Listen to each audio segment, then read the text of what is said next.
पूरे मुल्क में लोड शेडिंग का सिलसिला जारी। लाहौर के मारूफ इलाका फिरदौस मार्केट गुलबर्ग में लोड शेडिंग की वजह से खातून जान की बाजी हार गए।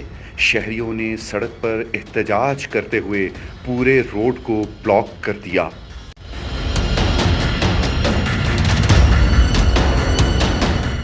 हमारी लाइट हफ्ता हो गया हमें तंग कर रही है।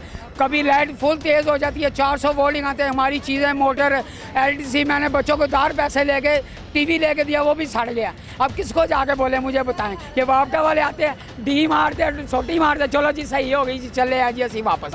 ट्रैफिक बंद है, लोग परेशान ने।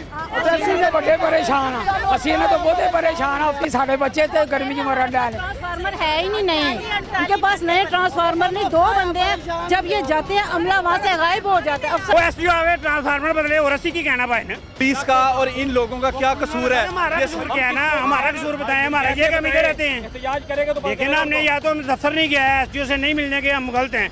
10 चक्कर हमने लगाए हैं, लेडीज साथ गई हैं, वो आते नहीं है इधर गली में। देखे या तो हम दफ्तर नहीं ना गए तो हम गलत हैं। ट्रैफिक की सूरत हाल जो है जी सॉर्ट आउट हो गई है।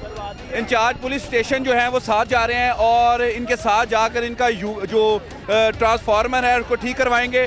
ट्रैफिक इस वक्त सारी बंद है, आप देख सकते हैं।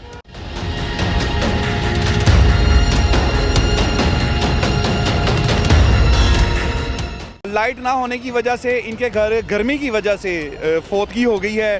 ट्रांसफार्मर कई दिनों से ख़राब है। एसडीओ को, हर बंदे को इन्होंने कंप्लेन की है, लेकिन ताहाल सुनवाई नहीं हुई और अब ये सुनवाई हो चुकी है। क्या मामला तय पाया, जरा बता दें। सर हम वो कह रहे हैं हम आपके साथ दफ्तर जाते हैं, एसएचओ साहब कहते हैं हम आपके दफ्तर साथ जाते हैं, अगर ना हम फिर आगे चौक बंद कर देंगे। नहीं, जब एसएचओ साहब जा रहे हैं तो फिर तो इसका मतलब है मामला हल अगर होगा। मामला हल होगा तो ठीक है, ना हुआ हमने फिर आगे रोड बंद कर देना। ये शाम तक रोड बंद रहेगा इंशाल्लाह। लोड शेडिंग का मसला हल होगा या नहीं, लेकिन हम अपनी आवाज़ हुक्मरानों के ऐवानों तक पहुंचाते रहेंगे कि खुदारा इनके मसीहा बनिए, इनकी दाद रसी कीजिए।